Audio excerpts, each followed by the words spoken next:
Telugu Desam party incharge పెద్దలు శ్రీ మీనాక్షి నాయుడు అన్న గారిని మాట్లాడవలసిందిగా కోరుతున్నాం. ఈరోజు మన ఆదోని నియోజకవర్గానికి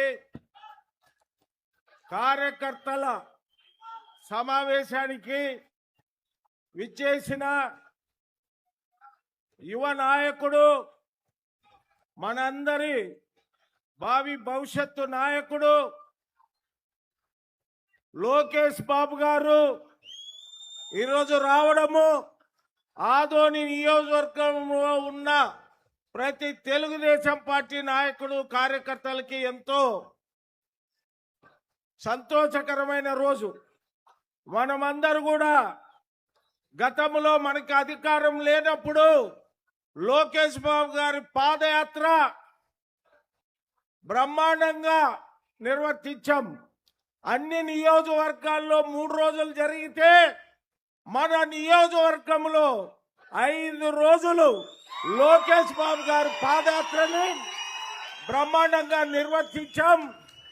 మరి ఈరోజు లోకేష్ బాబు గారి ఆయన కృషి వల్ల ఎన్నో ఇండస్ట్రీస్ రావడము, ఎంతో మందికి యువతకి ఉద్యోగ అవకాశాలు రావడము మనం అందరు చూస్తూ ఉన్నాం. మనము మన నియోజకవర్గ సమస్యలు బాబు గారి దృష్టికి తీసుకొని పోతున్నాను నేను. బాబు గారు, మా ఆదోని మున్సిపాలిటీ 1865లో అంటే 161 సంవత్సరాలు అయింది. కంబైన్డ్ రాష్ట్రంలో 2వ మున్సిపాలిటీ మాది. కానీ ఈరోజు రోడ్డు వైడనింగ్ కానీ, సమ్మర్ స్టోరేజ్ ట్యాంక్, నేను ఎమ్మెల్యేగా ఉన్నప్పుడు, పెద్ద ఆయన ముఖ్యమంత్రిగా ఉన్నప్పుడు మనకి ఎమ్మెనూరుకి, నంద్యాలకి 3 సమ్మర్ స్టోరేజ్ శాంక్షన్ చేయడం జరిగింది. మన ప్రభుత్వం అధికారంలో ఉన్నప్పుడు టెండర్లు పిలవడం జరిగింది. మరి 2004లో ఎలక్షన్ రిజల్ట్ వచ్చేటప్పుడు టెండర్ 3వసారి కాల్వ ఓపెన్ చేసి అప్పుడు వైకాపా గవర్నమెంట్లో ఆ వర్క్ జరిగింది. మరి అది నాసిరకంగా జరిగినందువల్ల ఈరోజు చాలా ఇబ్బందికరంగా ఉంది బాబు గారు మా ఆదోని నియోజకవర్గంలో వాటర్ సమస్య. బట్ దాన్ని రెక్టిఫై చేయాలంటే అధికారులు దాదాపు 70 కోట్ల రూపాయలు అవసరం అవుతా ఉంది. భవిష్యత్తులో నీటి సమస్య ఇబ్బందికరంగా ఉంటుంది కాబట్టి తమరి దృష్టికి అన్ని ఈ నియోజకవర్గానికి కావాల్సినవన్నీ తయారు చేశాము. తమరికి తర్వాత నేను హ్యాండ్ ఓవర్ చేస్తా. మేజర్గా అది ఒకటి. తర్వాత వైడనింగ్, చాలా రోడ్లు ఉన్నాయి. అన్ని రోడ్లు ఆదోన్లో వైడనింగ్ చాలా పురాతనమైన మున్సిపాలిటీది కాబట్టి 161 సంవత్సరాల కింద ఏర్పడిన మున్సిపాలిటీ కాబట్టి రోడ్లు మాస్టర్ ప్లాన్ ప్రకారం రోడ్లు వైడనింగ్ చేయాలంటే దాదాపు 300 కోట్ల రూపాయలు ఆ వైడనింగ్ చేసిన తర్వాత డ్రైన్లు, పోల్స్ ఇవన్నీ వేయడానికి ఎస్టిమేట్స్ తయారు చేశారు.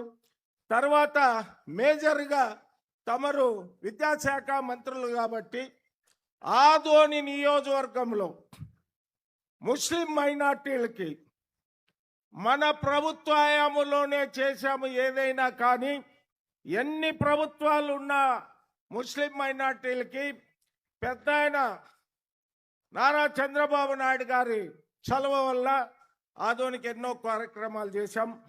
గతంలో పెద్ద ఆయన గౌరవనీయులు రామారావు గారు ఉన్నప్పుడు అప్పుడు కూడా నిజాముద్దీన్ కాలనీ అని కానీ, మైనార్టీ కాలనీ అని కానీ, కాజీపూర్లో పట్టాలు కానీ, పూర్ణిమల్లో పట్టాలు కానీ ఇవన్నీ కూడా మన ప్రభుత్వ హయాంలో చేశాం.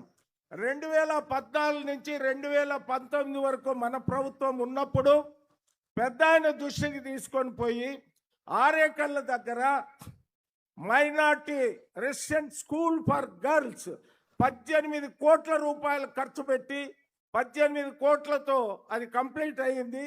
అదేవిధంగా అదే ఆరేకల్ దగ్గర ఐటీఐ రెసిడెన్షియల్ అది కూడా 3,75,00,000తో కన్స్ట్రక్షన్ అయిపోయింది. 2018లోనే అయిపోయింది. తర్వాత మన గవర్నమెంట్ పోయింది. 5 ఏళ్ళలో వాళ్ళు ఏం చేయలేదు. దాన్ని స్టార్ట్ అది అడ్మినిస్ట్రేషన్ మరి స్టాఫ్ అదంతా ఇచ్చేది, అది స్టార్ట్ చేసేది ఒకటి ఉంది.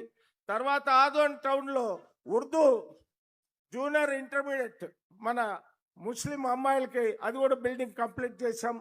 తర్వాత షాదీఖానా 2 కోట్లతో టెండర్ పిలిచాం. అది వైకాపా గవర్నమెంట్లో కంప్లీట్ చేయలేదు. ఇప్పుడు అది కంప్లీట్ చేయాలంటే 2.5 కోట్లు కావాలి.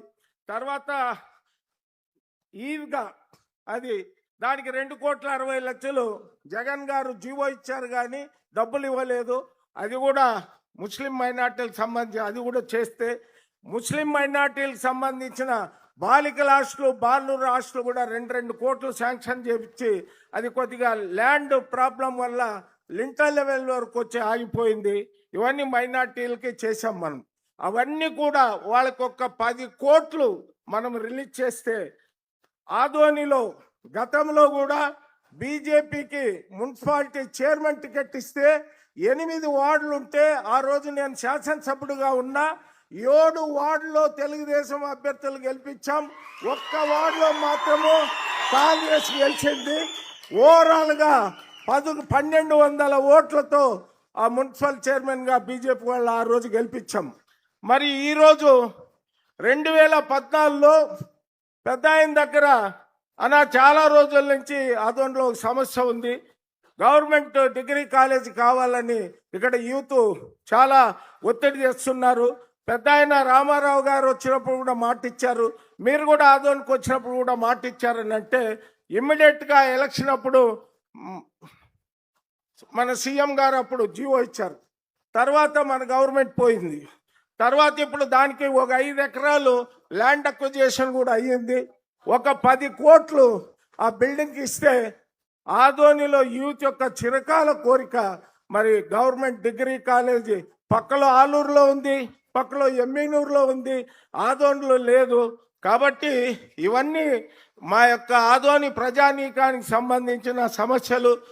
ఆయన మొదట చాలా మంది చాలా రకాలుగా అనుకున్నారు. ఈరోజు ఆయన అంటే అందరికీ గుండెల్లో నిద్రపోయేటువంటి మహోన్నతమైన నాయకుడిగా తయారయ్యాడు. కాబట్టి మనమందరూ కూడా ఇప్పటికే 1 గంట ఆలస్యమైంది. మనం ఎప్పుడూ మాట్లాడతాం. మన బాబు గారు చెప్పే విషయాలు మనం అందరూ కూడా సావధానంగా విందాం. ఆయన ఓపికను మెచ్చుకోవచ్చు. మాకేం చెప్పాడంటే, ఇప్పుడు అన్నా ఇక్కడ ఉన్న వాళ్ళందరితో ఫోటో దిగుతా, కొంతమంది కార్యకర్తలు బయట ఉన్నారు వాళ్ళతో కూడా దిగుతానన్నాడు. పెద్ద ఆయన కానీ మరి బాబు కానీ, పెద్ద ఆయనే ఆ వయసులో మొన్న చూసాం, మనం మంత్రాలయంలో చూసాం, మరి ఎమ్మినూరులో చూసాం, పత్తికొండలో చూసాం, ఆలూరులో చూసాం. కాబట్టి ఇట్లాంటి ఫోటో అనేది అది మనం అట్లా చూస్తే, మనం ఇంట్లో ఇట్లా పెట్టుకొని చూస్తే మన జీవితంలో మర్చిపోం. అది పెద్ద ఆయనకి లోకేష్ బాబుకి మరి ఎవరు చెప్పారు ఏమో తెలియదు, కానీ పార్టీలో ఒక కార్యకర్త మీ పక్కలో నిలబడి ఫోటో దిగితే అది సత్య వరకు వాళ్ళ మనసులో ఉంటుంది. కాబట్టి ఇప్పటికే టైం అయింది, ఎంతసేపన్నా కానీ దిగుదామని మన శ్రీనివాసరెడ్డి అన్నతో చెప్పాడు. ఇప్పుడు చాలా సంతోషమన్నా, మీకు భగవంతుడు ఆయురారోగ్యాలు ఇస్తూ ఈ రాష్ట్రాన్ని ముందు తీసిపోయేదానికి మిమ్మల్ని నమ్ముకున్న కార్యకర్తలకి మీరు చేదోడు వాదోడుగా ఉండి భవిష్యత్తులో మీ పేరు ప్రతిష్టలు తాతగారు తండ్రి గారి కంటే మించిన నాయకుడు లోకేష్ బాబును పేరు రావాలని మా ఇలవేలు పైన వెంకటేశ్వర స్వామిని ప్రార్థిస్తూ మీకు అన్ని రకాలుగా వెంకటేశ్వర స్వామి అండదండలు ఉండాలని మా నియోజకవర్గ ప్రజల తరపున, మా నియోజకవర్గ ఆదోని నియోజకవర్గ తెలుగుదేశం పార్టీ నాయకులు కార్యకర్తల తరపున మీరు భవిష్యత్తులో ఎన్నో ఉన్నత స్థానాలు అవలంబించాలని మా నియోజకవర్గం ఆదోని నియోజకవర్గం తెలుగుదేశం పార్టీ అందరూ కూడా మీ వెంట ఉంటాం. మీరు ఏ ఆదేశాలు ఇస్తే ఆదేశాల ప్రకారం నడుచుకుంటామని తెలియజేస్తున్నాం.